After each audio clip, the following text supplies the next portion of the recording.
Nako, yari ang dito namin. Paparating na si Bagyong Pipito. Kakayanin kaya to ng mga matatandang kasama ko? Shit.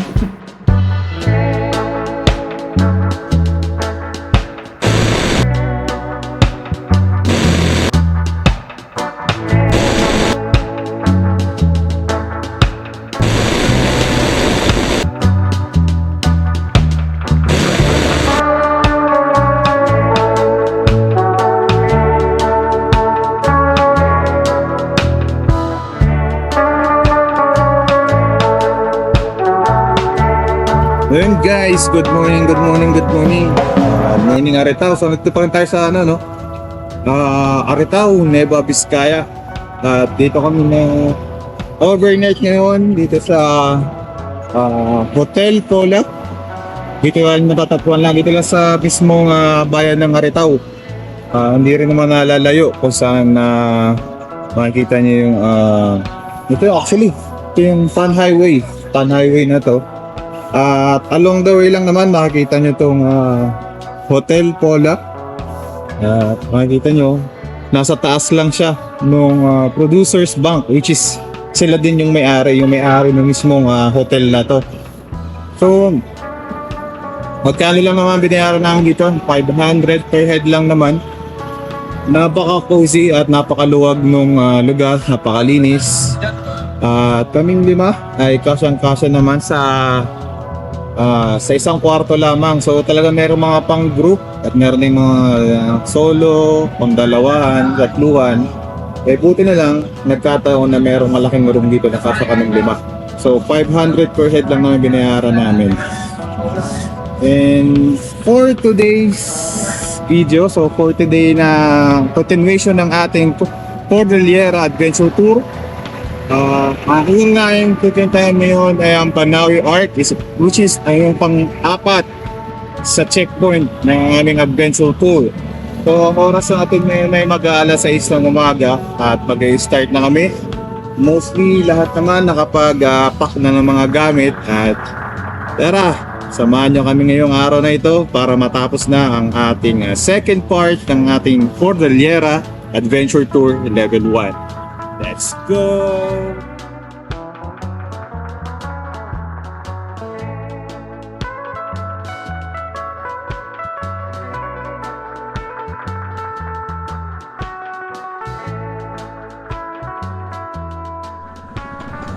Hey guys, dito kami sa Petron Aretao ulit kung saan yung aming pangatlong checkpoint kahapon at nagpagas lang kami para makatuloy na ulit kami sa aming susunod.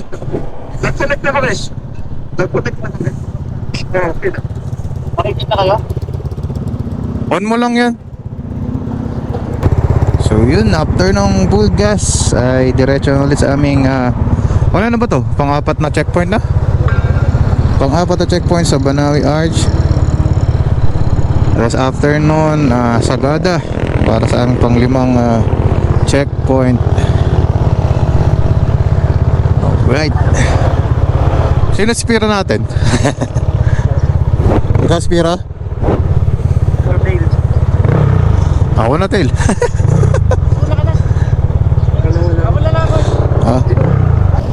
So yun, tuloy muna kami sa aming ride ngayong araw na ito para sa aming second day for our level 1 Cordillera Adventure Tour.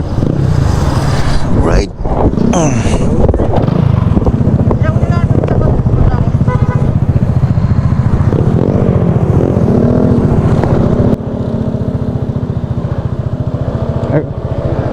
Okay, sige. Uy, tinuulo ka.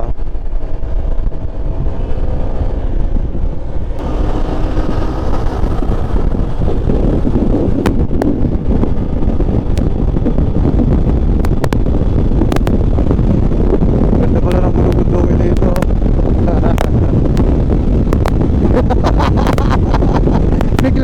Biglang hindi pala dito.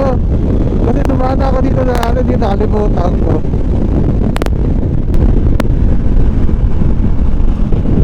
Una ka na doon. Hindi, siya pinauna ko. Mapuputol kami sa intercom eh.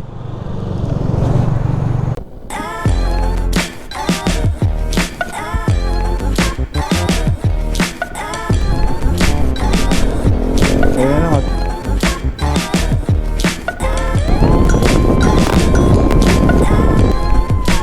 Pero kahit parang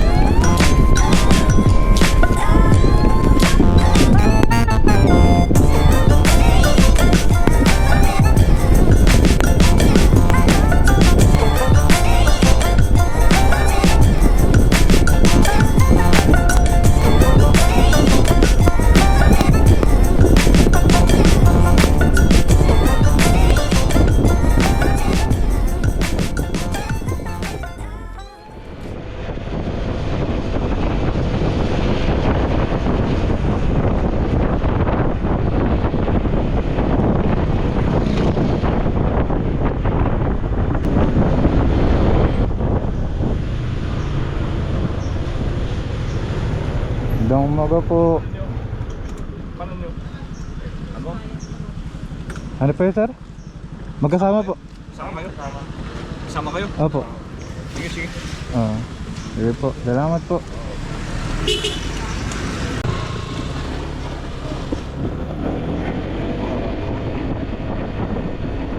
Accident po. Pero pinaulat ko lang kasi ko nakarinig.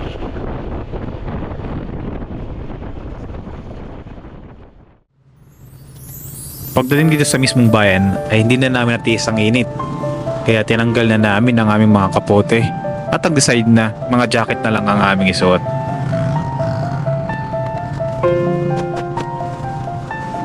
Ngunit di rin nagtagal ay bumagsak ulit ang napakalakas na ulan. Ano pa nga ba? Pinisuot na naman ng kapote. Hindi pa nga masyadong natutuyo. Binasaan na naman. At ito ko nga rin napansin na umalog na ang isa kaliwa. sa mga auxiliary light natin. Ito hindi eh. Ayun So ano Dito rin yan namin ito? discover na nalaglag na pala ang tornilyo Tanggal? na nakakabit dito. Ay puchi. Hindi okay lang kung meron pa naman sa loob yan eh. Kaso magiging prone na to. Ingat ka dyan. Mamaya sige magkapote muna tayo. Chinek ko pa kanina bago tayo umalis eh. Parang dito lang siguro yan.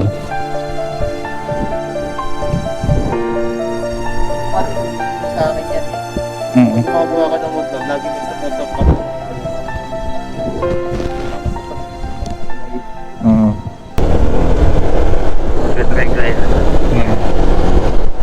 Ayun, di na sumasayaw.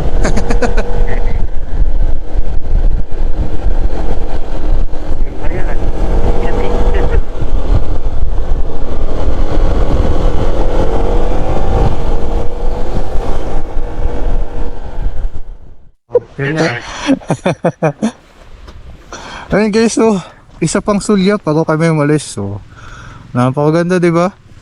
So it's more fun in Hingiyon, Banawe. O, di ba? Ganda. Napakaganda dito. It's more fun in Hingiyon, Banawe. Ang ganda ng view dito.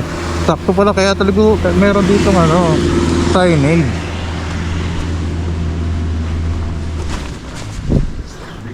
Maganda yung view natin sa apart.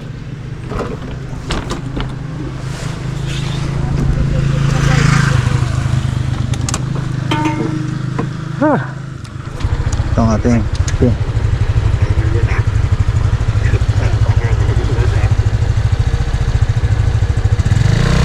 ay biglang napindot ko yung hindi yung tapos na daw and ang tawag dun and navigation ticket hindi okay lang yan malapit na. Napansin nyo ba na parang dalawa na lang kaming bumabiyahe patungong Banawe Arch?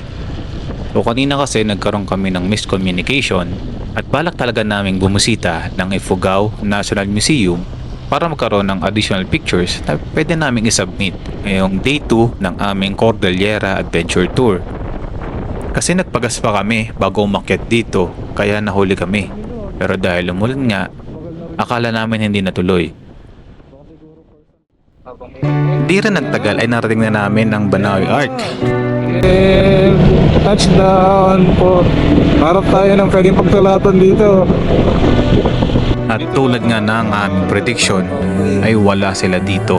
Ayan o. Mukhang natuloy nga sila sa Ifugao National Museum. Hindi mababasa yung ano natin. At syempre, dahil nandito na lang din naman tayo, ay ginawa na namin ang kailangan gawin. Update ulit ng passport, update ng Odo, at picture na rin sa Banawe Park bilang isa sa mga requirement ng Cordillera Adventure Tour Level 1. Uy, para akong ninja dito sa outlook ko ah. Para tayo ninja. So nakarating tayo dito sa Banawe Arch. Ayan o, ayan ang Banawe Arch. So ito yung ating pang-apat, pang-lima? Pang-apat no? Pang-apat na checkpoint sa aming Cordillera Adventure Tour Level 1. Ayan na. So iba namin kasama yung tatlo. May pinuntahan silang tourist spot na para picturean. Kaya nahuli sila. So I think maya-maya parating na rin yung mga yun. Right, so fill up lang kami details. So picture lang kami ng aming passport.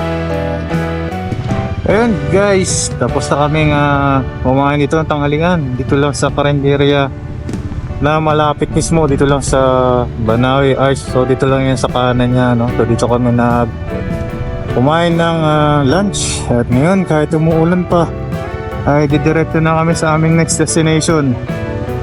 Hindi muna daw kami tutuloy sa Sagada. So may side trip pa daw kami papuntang Banawe Rice Terraces. So tingnan namin kung ano yung makikita namin doon.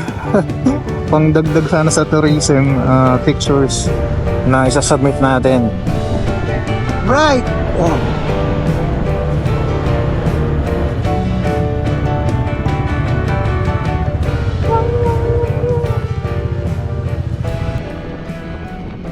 Bumuhos ulit ang napakalakas na ulan. So ito na talaga, ramdam na namin si Bagyong Pipito. Bago kami umalis doon ay tinanong namin yung mga lokal doon kung anong signal na ba ng bagyo dito sa Banawe.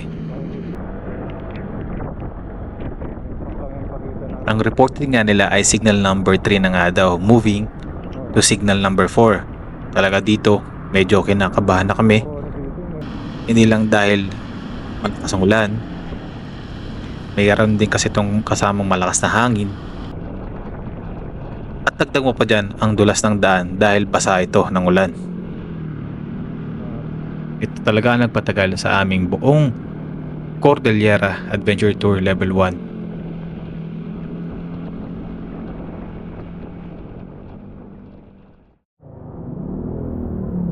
Di na kami tumuloy sa Banawe Rice Terraces tulad ng unang napag-usapan. Uy, ganda. Ito pala sabi niya view deck. Asa? Kasi dito pa lang on the way, may nakita na kaming isang napakagandang view deck ng Banawe. Na matatanong mo rin naman ang ilan sa mga rice terraces na pinagmamalaki nila. Cellphone. Pakaganda. Angas.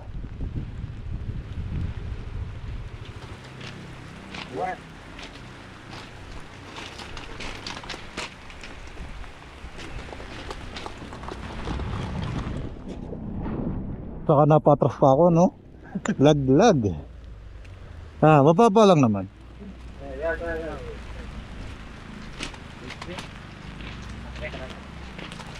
Kakita ka po ko. Sandali natin. Dalangan please. Bakit bunti sa akin iting. Sayang puti, oh.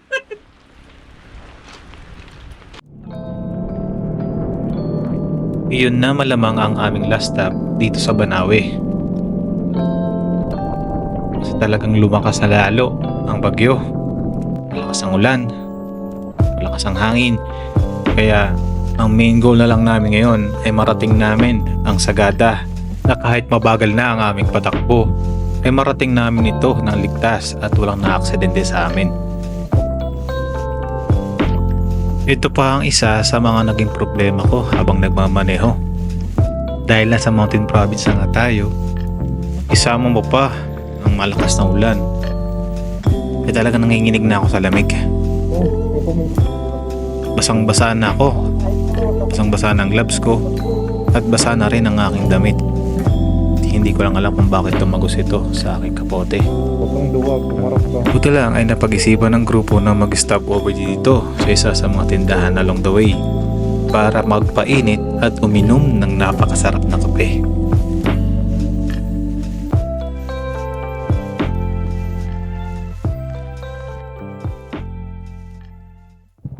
So yun guys, ito napakaraming mga malalaking buto. Bilang good citizen, magtatanggal tayo. Ayan. Ang lalaki ng bato.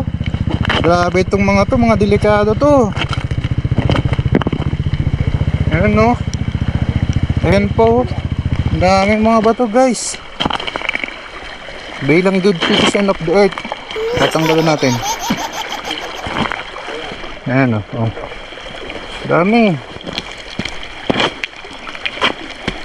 Mga rock slide din galing dun sa taas. Ayan no, dahil pong mga bato dito. Ayan eh. Ayun sila, pipicture sila. Ayun, sila yun. Ayun sa pipicture po. Mixed emotions talaga ang nadama ko during this road trip. Kanina nagkakatuwaan lang kami. Ngayon, natatakot na ako at sinusugapan namin itong napakalakas na hangin na to. Na kahit anong bigat ko, kasama ng bigat ng aking motor, ay kayang-kaya niya tayong ilipad. Na parang sinasabi nga na nandito na si Bagyong Pipito at signal number 4 na dito sa Mountain Province.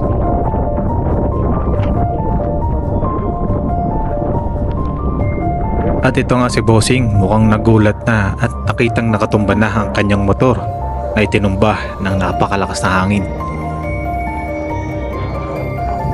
At di pa nga doon natapos ang aming mga pangamba. After nun ay sinalubong naman kami ng kabi-kabilang mga landslides na dulot ng napakalakas na ulan na dala ni Bagyong Pipito.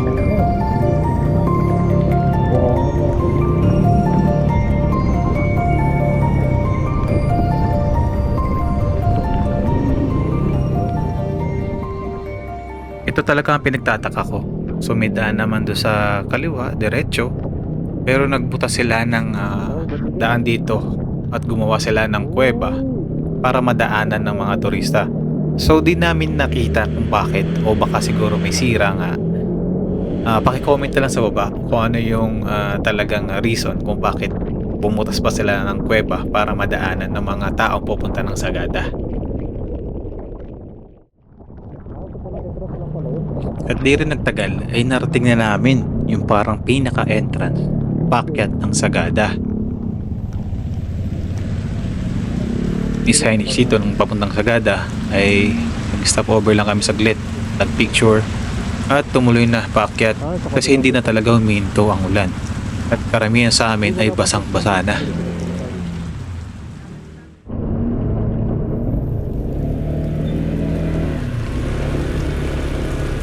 Kung paano, kasi ano eh, blind spot kasi pre, kaya kailangan talaga yung kaso dapat kamutan ng dalawa.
Sa wakas ay narating na namin ang aming panglimang checkpoint para sa ating Cordillera Adventure Tour Level 1, ang St. Mary's Church na matatagpuan dito sa Sagada Mountain Province.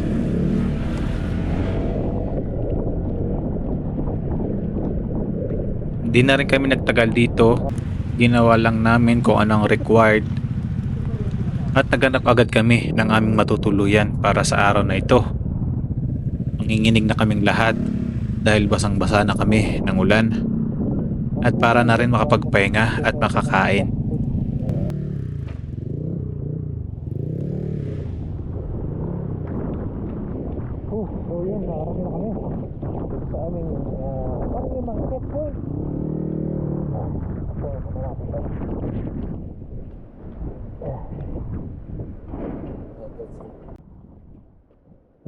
No blowing of horn.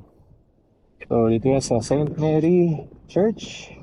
Dito yan sa Sagada. Ito yung aming panglimang checkpoint ng aming Cordillera Adventure Tour. Level 1 na naging level 5.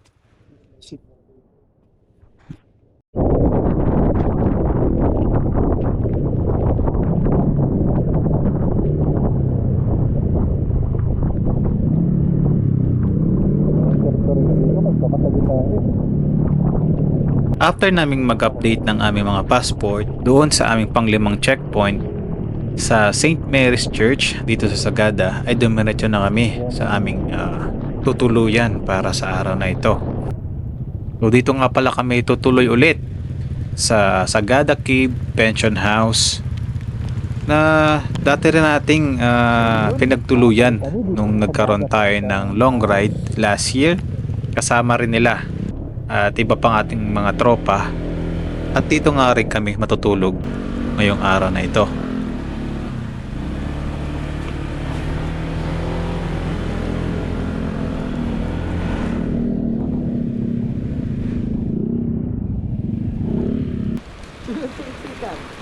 Dito ako mamaya. Oo, dito nga ako.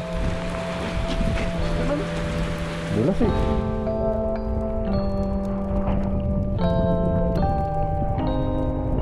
Dito na lang. Punta tayo dito sa amin.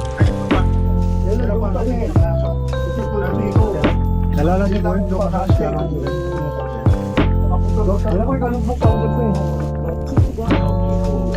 Kadami-dami ba naman sa ano?